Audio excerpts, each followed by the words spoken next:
विज्ञान में क्लास 12 का एक चैप्टर वैद्युत आवेश एवं वैद्युत क्षेत्र, जिसके प्रमुख हेडिंगों के बारे में हम जानेंगे। आज हमारा टॉपिक है वैद्युत द्विध्रुव एवं वैद्युत द्विध्रुव आघूर्ण। आइए जानें इसके बारे में। क्या है वैद्युत द्विध्रुव? वैद्युत द्विध्रुव एक ऐसा निकाय होता है जिसमें दो बराबर और विपरीत प्रकार के आवेश होते हैं और इनके बीच की दूरी अल्पतम दी जाती है। वैद्युत द्विध्रुव एक ऐसा निकाय है जो दो बराबर और विपरीत प्रकार के आवेशों से मिलकर के बना होता है और इनके बीच की दूरी अल्पतम होती है। ठीक, इनमें से किसी एक आवेश का परिमाण तथा दोनों आवेशों के बीच की अल्पतम दूरी 2l के गुणनफल वैद्युत द्विध्रुव का आघूर्ण P कहते हैं। वैद्युत द्विध्रुव एक ऐसा निकाय है जिसमें दो बराबर और विपरीत प्रकार के आवेश अल्पतम दूरी 2l पर स्थित होते हैं। इनमें से किसी एक आवेश का परिमाण और दोनों आवेशों के बीच की अल्पतम दूरी के गुणनफल को वैद्युत द्विध्रुव का आघूर्ण P कहते हैं। यह एक सदिश राशि है, ध्यान दीजिए, यह एक सदिश राशि है और इसका मात्रक Q का मात्रक कूलम और L का मात्रक मीटर। तो इसका मात्रक होता है कूलम मीटर, इसका मात्रक कूलम मीटर होता है। और चूंकि यह एक सदिश राशि है और इसकी जो डायरेक्शन दी जाती है वह माइनस आवेश से प्लस आवेश की ओर ली जाती है, धन से ऋण से धन की। वैद्युत द्विध्रुव की डायरेक्शन किधर दी जाती है? माइनस से किसकी ओर? प्लस की ओर। ध्यान दें, इसकी अगर डायमेंशन लिखनी हो, बीमा लिखनी हो तो कूलम सूत्र ध्यान दीजिए, Q बराबर होता है IT माने एम्पियर सेकेंड।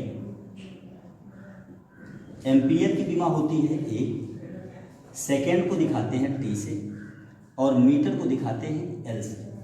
इस तरीके से वैद्युत द्विध्रुव आघूर्ण की जो बीमा लिखी जाती है LTA, ये हो गई इसकी बीमा। अब हमारा नेक्स्ट टॉपिक ध्यान दीजिए। वैद्युत द्विध्रुव की अक्षीय स्थिति में किसी बिंदु पर वैद्युत क्षेत्र की तीव्रता के लिए व्यंजक। अक्षीय स्थिति,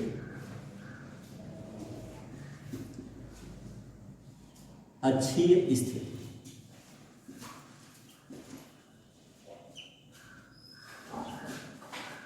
ध्यान दें, यहां ध्यान दीजिए, वैद्युत द्विध्रुव AB जो दो विपरीत आवेश -Q प्लस Q से मिलकर के बना हुआ, इसके बीच की अल्पतम दूरी 2l है। इसको हमने मिड पॉइंट से दो भागों में डिवाइड कर दिया। इसके मध्य बिंदु O से स्मॉल r दूरी पर एक बिंदु P लिया गया जो अक्षीय स्थिति में है, अर्थात उसी अक्ष पर है जहां पर वैद्युत क्षेत्र की तीव्रता ज्ञात करनी है। P पर तीव्रता को ज्ञात करने के लिए प्लस Q के कारण P पर तीव्रता निकालते हैं। सपोज करें प्लस Q के कारण P पर तीव्रता E1 है और माइनस Q के कारण P पर तीव्रता E2 है।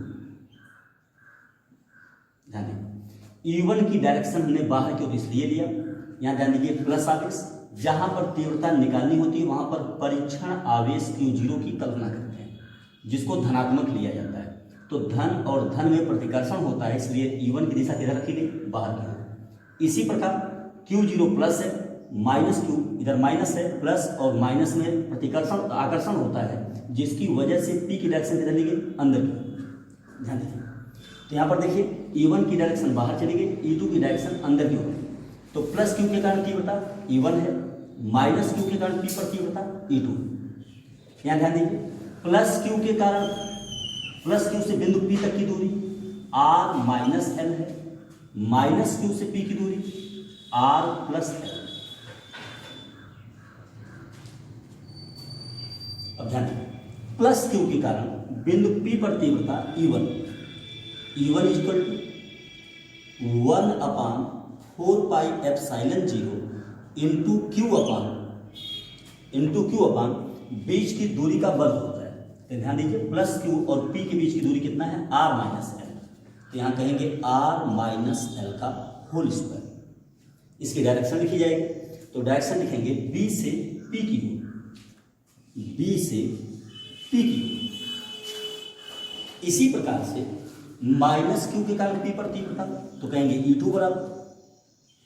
E2 बराबर देंगे तो 1/4πε0 इंटू क्यू बटा, अब यहाँ से ध्यान दीजिए, माइनस क्यू से P की दूरी कितना है, R प्लस एल। तो कहेंगे R प्लस एल का होल स्क्वायर। और डायरेक्शन देंगे इसका P से A की ओर, P से A की। ध्यान दीजिए, E1 और E1 एक सदिश राशि है, E2 भी सदिश राशि है। इसमें ध्यान दीजिए, R minus L R plus L में क्यू अंश जो है बटे हर, अंश बटे हर में हर अगर अंश दोनों बराबर हो और हर जिसका छोटा होता है वह भिन्न बड़ी होती है। अगर वह भिन्न बड़ी है तो E1 बड़ा हुआ, तो E1 is greater than E2, E1 बड़ा है E2 से। इसलिए जब बिंदु P पर हम परिणामी तीव्रता निकालेंगे तो बिंदु P पर परिणामी तीव्रता कहेंगे E बराबर बड़े वाले में से छोटा वाला घटा, बड़े वाले में से छोटा वाला घटाइए। E1 की वैल्यू कितना है, 1/4πε0 इंटू क्यू अपान, ध्यान दीजिए, q upon R minus l का whole square minus 1/4πε0 into q upon R plus l का होल स्क्वायर। ऐसे बन जाए। ध्यान दीजिए, इसमें से कॉमन ले लीजिए आप, क्यू अपान 4πε0 कॉमन ले लिया, अंदर बचेगा 1/R माइनस एल का whole square minus 1/R plus l का होल स्क्वायर। सॉल्व करिए इसे। आइए देखिए, अभी दिया E is equal to q upon 4πε0 into ध्यान दीजिए, क्रॉस मल्टीप्लाई करिए तो R प्लस एल का whole square minus R minus l का whole square upon R plus l का whole square, R plus l का होल स्क्वायर और R minus l का होल स्क्वायर। सूत्र लगाइए, a square minus b square is equal to होता है a plus b, a minus b. और एक फार्मूला है ए की पावर यम इंटू बी की power m is equal to होता है ए बी की पावर यम।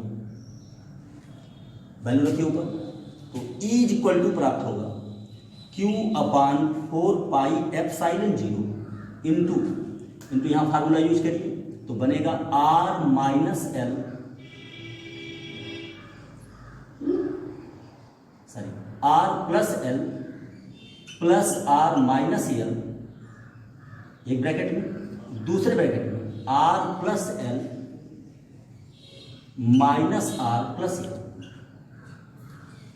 डिवाइड बाई, नीचे आइए, इसको लिखेंगे R plus L R minus L पूरे का whole square.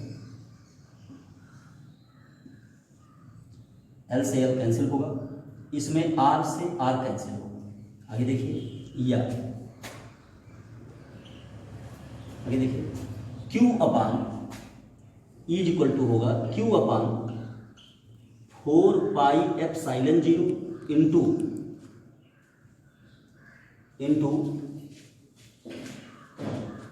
2R into 2L upon R square minus L square का होल स्क्वायर। देखिए, R plus L R minus L बराबर R square minus L square पूरे का होल स्क्वायर। या फिर ध्यान दीजिए आगे, या इसी को लिख सकते हैं आप कि Q upon 4πε0 into 2R into 2L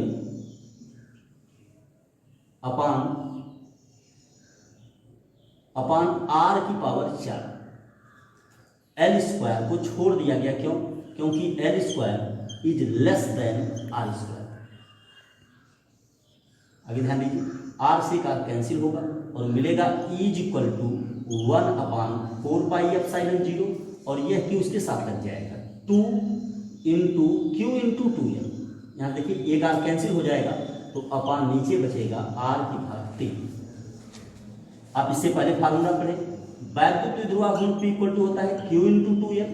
यहाँ ध्यान दीजिए Q इंटू 2l की जगह पर लिख सकते हैं हम P, अतः इज इक्वल टू होगा 1/4πε0 into 2p upon R cube, इतना न्यूटन पर कूलम। ये हुआ फार्मूला। डायरेक्शन की बात अगर इसकी करेंगे तो डायरेक्शन देखिए, चूंकि E1 is greater than E2 है, E1 is greater than E2 है, अतः इसकी जब डायरेक्शन ली जाती है तो डायरेक्शन आप लेंगे E1 बड़ा हुआ यानी माइनस से प्लस की, तो कहेंगे आप द्विध्रुव के अक्ष के अनुदेश, द्विध्रुव के अक्ष के अनुदेश, द्विध्रुव के अक्ष के अनुदेश ऋण आवेश से धन आवेश की, ऋण आवेश से नेगेटिव से पॉजिटिव, ये